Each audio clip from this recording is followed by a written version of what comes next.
Prepare for trouble. Make it double. Jesse. Jay. Hello, fellow critics. Welcome back to the alley. The show's still trying to Protect the world from devastation. To unite all peoples within our nation. So submit hastily or expect an altercation you will no doubt regret. The world of Pokemon is a deep and often dark world filled with everything gaining sentience. No idea is too crazy. Everything from the ice cream cone you ate to the trash bag you threw the wrapper into is a living creature with a tragic backstory. Sandcastle Poltergeist? We can talk about those more later, especially if you request it. Today, we're going to talk about our favorite bungling baboons, Team Rocket, and how they inadvertently changed the entire Pokemon world going forward. And backwards, technically. And they did so quite drastic. If you didn't watch the Pokemon show and were enamored daily by Jesse, James, and their friend Meowth, then you might remember them from the Red, Blue, and Yellow games, also in Gold, Silver, and Crystal, as the original badsters, stealing fossils and committing corporate espionage. You know, general bamboozling. When you look at the world of Pokemon from the view of the games, you realize that they're actual criminals instead of the goofy Mr. Mime farts that they are in the anime. Which makes sense because even goofy fart monsters can kill you given the proper lack of ventilation. Out of the dozens ridiculous subplots they forced upon us, like that one mechanical island, you remember that? Get that Five Nights at Flaffy's BS out of here. They had one particular scheme that really struck a chord. Let us embark on a magical journey to 1999, when Cartoon Network was in its prime. Ed, Edd n Eddy came out in January, Courage the Cowardly Dog coming out in November. Two of their best shows, Pizza Rolls and Capri Sun, ruled the roost. It was Saturday, you had fresh batteries, and you were once again ready to catch 'em all and become the Elite Four champion. I'm glad I could help release some dopamine real quick. Man, I gotta say, Pokemon Gold and Silver were literally game-changing. I got Silver because obviously it's the better one. Team Silver for life! But dude, how crazy was it the first time you were playing the game and it went from daytime to nighttime right before your eyes? What? And there were nighttime only Pokemon. My tiny Pokeballs were blown. I spent Y2K waiting for a very different ball drop. My video game running on real time was next level immersion. On top of that, once you defeat the Johto League, you can travel back to Kanto, beat the Sneasel meat out of the 8 gym leaders there, and take the final challenge. I was so invested in Gen 1 that it was awesome to go and see how the events had progressed after you finished. Because that's not something you got a lot back then. I literally caught all 151 Pokemon in Red. That's right, I was a little Pokemon master. I was pleasantly surprised to see Team Rocket up to their usual cantankerity, but the first time I encountered them, it was a really odd endeavor, I thought. I mean, they wanted to eat Slowpoke tails? I don't know, man. Gen 2 got dark. A resurfaced organized crime ring holed up in a well like Gollum, mutilating mentally delayed teddy bears? What the hell, Nintendo? You run into them several times throughout the game like you did in the first one, but one of their nefarious deeds stuck out to me more than the rest. Yeah, even more than eating these guys. It got me thinking, and you know what happens when I think too much? I find things. So as you are collecting badges and gallivanting around the Poke World, you stumble upon this quaint little place known as Mahogany Town. The more exploring and observant trainer likely got a radio card from that town with the killer cow. And if you're a bored nerd, you were probably listening to it pretty frequently. I know I was. I was all about them marching tunes. So the extra observant ones with way too much time on their hands like I had probably found themselves flipping through the radio channels until they found an interesting frequency that emitted whistles and hums and literally made me uneasy when it was on. I would, no joke, feel an urge to look behind me whenever it was playing. See? Did you feel it?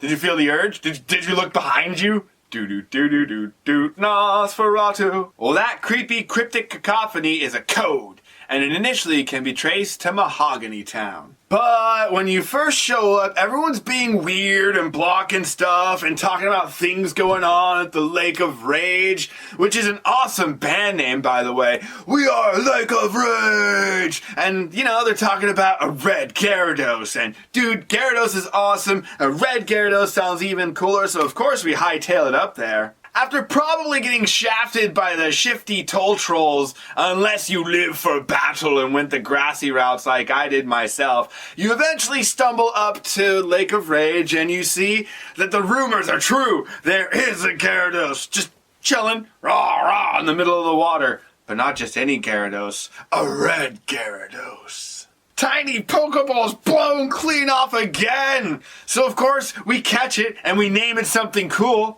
Then we are greeted by a mysterious man in a cape who says, "That's not normal." And we're like, "Nah, it's awesome." And he's like, "Oh, you sweet spring child." And then he explains how Code Creepy is actually emitting and forcing these Pokemon to not only evolve early, but changing their DNA all at the same time. Team Rocket made that Pokemon shiny. That red Gyarados that we love so much is some tortured product of some World War II style experiments intending to further weaponize an already weapons of mass destruction level creature. It's actually such a big national story that at the beginning of Diamond and Pearl we see the news report happening in a completely different region.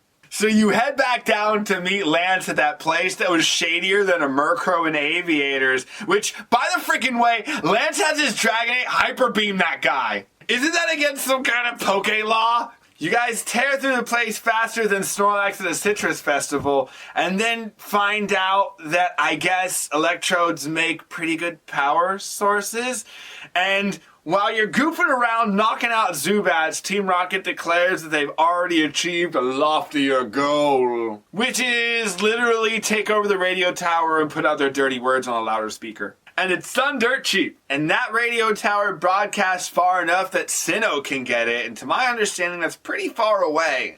So if the beta testing done in Mahogany Town was successful, why not pump out the signal over wider airwaves as long as they can? You don't even need to change much, just put an annoying "look at me boss" message right beside it. What's gonna catch your attention more? Weird feedback that's probably just a bad signal, or the threatening return of this world's Don Corleone but worse? That's right, Team Rocket created a frequency that made that shiny red Gyarados, and then pumped it out globally as long as they could, evolving Pokemon wherever it reached, and mixing up their DNA worse than alphabet soup. We have no confirmation of how long they've been running that signal either, by the way. Team Rocket made the shiny Pokemon, and that's why there's no shiny Pokemon 3 years prior in the events of Red and Blue and Yellow. This is reminiscent of a real-world phenomenon that scientists call phenotypic plasticity. This is the ability of an organism to respond to its environment and the stimulus in its environment with adaptations to its physique, behavior, or lifespan. Arguably things that we see all of with the red Gyarados, between the erratic berserk behavior and the evolution coming sooner than it needed to, which messed up the coloring. These changes can occur very quickly and may or may not be permanent. The sound of the world humans make has an effect on so many animals.